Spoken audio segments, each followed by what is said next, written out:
예, 제가 혼자 붙이고 장붙이고 다 하고 있기 때문에 편집상 2부를 바로 시작하겠습니다. 4부까지 30분씩 25분씩 30분씩 4부까지 하겠습니다. 2부 시작하겠습니다. 5만이 되며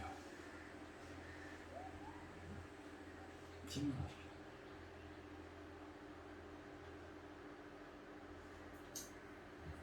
네, 선생님 질문 드리겠습니다.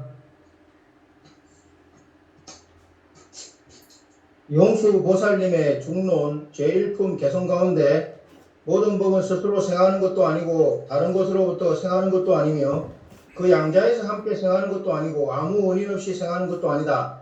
그러므로 무생임을 알아라 라는 부분이 있습니다. 이 부분은 상케아파, 수론파 사상에 반박하는 차원에서 나가르주나 존자님께서 설하신 것으로 압니다. 좀 설명 좀 부탁드리겠습니다. 거기 네 가지 중에서 일체가 나에서 생하는 것도 아니다. 그게 상쾌이론이야. 그 다음에 타에서 생하는 것도 아니다. 그것은 상쾌이론이 아니고 뭐 다른 파이론이야. 그 다음에 두 개 잔이라도 있고 두 개에서 서로 자와 타와 의존해서 생긴다. 이게 어렵죠. 자와 타가 의존해서 생긴다면 그렇듯 하잖아요. 그러니까 사람들은 일체는 상호 의존해서 자와 타와 상호 의존해서 생긴다라고 생각하면 또 그걸 맞다고 착각하는 사람이 굉장히 많아요. 상호 의존이라는 것도 잘 알아야 돼. 그 다음에 네 번째는 그 어떤 것도 아니다. 또는 그 규매라고 그러죠. 티베말로. 그 어떤 것에서도 아닌 인과가 없는 데서 문득 생한다. 그것은 이제 티벳말로 강펜바라고 그래요. 강펜바에서 말하는 강펜학파라고 하는데 그 이름을 잊어버렸는데 그 순세파라고 그러죠. 순세파에서 주장하는 그 파가 4개가 있어요. 그 중에 상키아에서 주장한 첫 번째인데 근데 모든 이 우주에 있는 모든 외도는 이 4가지를 벗어날 수 없다고요. 나로 인해서 대상에서 나와 남으로 인해서 아니 어떤 원인 없이 문득 생한다. 근데 제일 어려운 것이 이제 이거 굉장히 어려운 것이고 중론의 핵심 중에 하나예요. 무슨 핵심이 이렇게 많냐? 이렇게 원이 있으면은 축구공을 보면은 한 20개, 30개를 붙여가지고 공을 만들잖아요. 근데 하나만 없으면 다 없어져요. 그래서 핵심이 많아요, 불교는. 이런 것들을 다 모르고 어떤 하나만 문득 자기 성품을 깨쳐가지고 성품을 알면은 일체를 안다고 그러는데 그렇게 심플하다면 얼마나 좋겠습니까? 저도 좋죠. 그리고 중생들도 편하고. 그러나 중생들은 업이 무겁고 단견과 상견이 수천만 가지가 있기 때문에 그래서 영소보살께서 크게 나눠서 8불 중도로 설하신 거예요. 8개. 8불 중도. 8개로 너무 많이 하면 사람들이 힘들으니까 8불 중도로 한 거죠. 그래서 나로부터 생하지 않는다라는 것은 그게 상키아 이론이죠. 일체가 어떤 근원, 일체 이전에서 뭐가 나온다는 거죠. 그러면 이것도 굉장히 이야기가 길어요. 그러나 짧게 얘기하자면 어떤 씨앗 안에 커다란 천년묵은 나무가 있으면은 그 천년묵은 나무의 본체가 씨앗 안에 다 있다는 거예요. 그렇다 하죠. 그래서 이제 그 반박을 할 때 그렇다면 코끼리 새끼의 정자 안에 커다란 코끼리가 들어있다는 이야기가 된다. 뭐 그런 해가지고 하는데 그냥 앵기적으로 말하면 독립적인 나에서 씨앗이 생긴다는 거예요. 근데 씨앗이 햇빛과 물과 온도와 습기가 없이 씨앗이 발화되는 거 봤어요? 그러면 씨앗이 발화되려면 물기가 하나도 없는데 그 다음에 영하 500도에서도 씨앗이 발화해야 돼야지만 그런 일은 없다 이거야. 그래서 독립적인 자기 원인에서 자기에서 생한다는 말은 그 말이에요. 독립적인 자기 원인에서 생하는 걸 말해요. 그게 상키아 이론이죠. 그런 일은 없다. 이게 굉장히 시사하는 바가 커요. 우리들은 대부분 범부들은 다 상키아 이론이에요. 뭔가 내가 갓난애도 태어날 때 갓난애가 태어나가지고 갓난애가 크잖아요. 근데 잘 생각해보면 엄마가 젖을 안 주는데 갓난애가 크며 숨을 들이마시지 않는데 아기가 크며 엄마가 먹을 걸 안 주면 절대로 애는 못 커요. 그 다음에 이 반대로 외부에서 원인이 와가지고 한다는 이야기인데 이것도 쉽지는 않아요. 자세히 들어가 보면. 근데 얼핏 생각이 안 나는데 그냥 대충 해보자면 독립적인 여기서 씨앗에서 이 씨앗에서 그냥 발화가 된다는데 외부적인 원인을 무시한 거잖아요. 그럼 외부적인 것이 없느냐? 그러면 이 씨앗이 필요가 없는 거 아니에요. 그렇잖아요. 내부적인 원인이 씨앗이 없는데 외부적인 원인 가지고 그럼 이 죽은 씨앗에다가 물 주고 따뜻하게 해주고 혼나 되는 거 아니냐? 그래서 외부적인 원인만 가지고도 안 된다는 거예요. 그러면 이제 여기서 제일 그럴듯한 게 뭐 자이나교인가? 외부와 내부가 합쳐진다 그러면은 그건 맞는 거 같죠? 근데 여기서 말하는 내부와 외부는 상호 우전의 내부와 외부가 아니고 독립적인 내부와 독립적인 외부가 만나는 거예요. 그러니까 이것도 없고 이것도 없으니까 이건 만날 일이 없는 거죠. 그래서 물론 모든 논이라는 것은 책만 보고 읽어서는 죽었다 깨도 모르는 거예요. 반드시 스승이 설명을 해줘야 돼요. 그래서 내부와 외부가 만나서 이루어진다는 것은 그럴듯한데 그게 아니라니까. 논에서 말하는 내부와 외부는 독립적인 내부 또는 독립적인 외부가 만난다는 거죠. 근데 이것도 없고 이것도 없는데 어떻게 이것이 만나냐. 그래서 이것을 부정하는 거예요.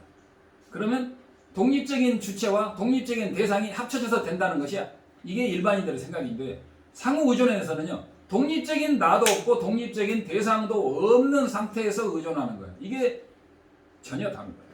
네 번째, 규매라고 해요. 원인이 없는 데서 문득 생긴다. 이거 순세파인데 우리는 태어날 때 그냥 태어났다가 죽으면 끝난다.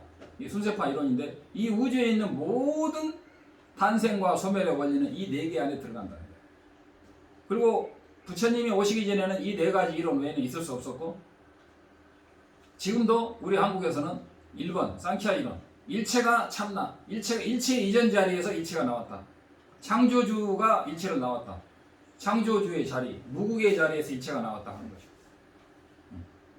근데 무국이라는 것을 일체 이전이라고 보면은 그게 외도가 되고 무국이라는 것이 이름으로서만이 무국이며 실제로 무국이라는 것은 찾을 수가 없다. 그러면은 불교에 가까우는 거예요. 그래서 불교는 이런 모든 외도의 학문을 다 감싸고 그 감싸기도 하고 포용하기도 하는 거예요. 어떻게 보면 무국이라고 하는 것도 불교에서 무국은 시작이 없는 시작이잖아요. 시작이 없는 시작이 있느냐? 없어. 그러면 단멸이냐? 단멸은 아니야. 그래서 무국을 정확히 해석하면 외도가 되느냐 불교가 되느냐라고 말할 수도 있는 거죠. 무국이라는 것은 불교에서는 시작이 없는 시작이에요. 시작이 없는 시작은 어디까지 시작이냐? 이걸 정확히 알면은 불교로 들어가는 거고 시작이 없는 어떤 근원적인 시작, 일체 이전이 있다 생각되면 그게 외도가 되는 거예요. 그래서 우리가 알고 있는 모든 천부경이나 이런 것도 일시, 무시에 일에서 하나가 시작된다고 할 때 무시를 정확히 하면 불교 이론이 되고 상키아처럼 일체 이전의 하나라고 하면은 또 그게 외도 이론이 되는 거죠. 그럼 불교 이론을 만나기가 어려운 거죠. 그래서 질문이 뭐였죠? 예, 상키아 아빠. 네, 그 네 가지는 성립하지 않는다는 게. 그러면 뭐가 성립하느냐? 독립적인 주체라든가 독립적인 대상을 불교에서는 인정하지 않는다는 거죠. 그래서 이 네 가지는 아니라는 거죠. 이거 공부 많이 해야 돼요. 이거 시간 많이 걸렸어요. 처음에 배울 때. 처음에는 무슨 뜻인지 몰랐고 지금은 이제 대충 알고 있죠. 그 다음 질문. 질문 잘 들었습니다. 네, 지금 다른 질문 드리겠습니다. 스님의 지난 어느 법문에서 일양견성이 완성 단계 혹은 마무리되는 과정에 이르면 연계적 공성 상태가 약 4에서 6시간 정도 지속된다라고 말씀하신 적이 있습니다. 혈량견성으로 나아가는 첫 관문인 일양견성은 시각, 음부각, 초견성 등으로 불리는데 매우 중요한 것으로 저는 보고 있습니다. 설명을 좀 해주시기 바랍니다. 그게 우리 수행은요 자량도, 가행도, 견도가 있잖아요. 가행도로 갈 때 그렇다는 거예요. 근데 가행도로 가려면 먼저 1초라도 단 1초라도 견성을 해야 돼요. 4시간이 아니고 문제는 1초가 중요한 겁니다. 1초에서 4시간으로 가는 것은 그 사람의 능력과 노력과 그 전생의 업력에 달려 있는 것이죠. 그런데 중요한 것은 1초다. 4시간 가고 안 가고는 그건 본인의 노력에 달려 있고 그 다음에 그리고 1초라고 해도 한 번에 1초 만에 그 견성이 다 열리는 사람은 극히 드물어요. 우리가 커다란 호수에 얼음을 깰 때 큰 망치로 햄머로 깰 때 있잖아요. 그 얼음을 한 번에 다 못 깨잖아요. 웬만한 호수라고 하면은 한 일주일을 통해서 깬다고 할 때 망치질을 몇 번 해야 되냐? 망치질을 한 그냥 100번 한다고 합시다.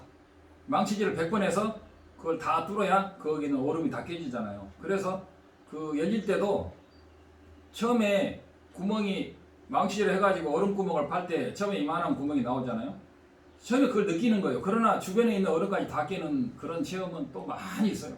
또 사실은 공부는요, 도너라고 하지만 사실은 점호 점수 99%는 점호 점수고 점수 점호고 그렇습니다. 근데 이제 어떤 순간 그런 짜릿한 눈이 떠지는 순간을 이름을 해서 도노다라고 말하는 거죠. 그러나 그 도노에도 수많은 차원의 도노가 있고 도노된 순간을 4시간 이상 가게 되면 이제 가행도라고 그러는데 그것도 소승의 가행도가 틀리고 대승의 가행도가 전혀 다르다는 거죠. 즉 4시간이 문제가 아니고 1초가 문제라는 거예요. 어떤 분이 저한테 전화를 해가지고 자기 견성 상태에서 2시간인가 3시간인가 그때 머물렀다고 하는데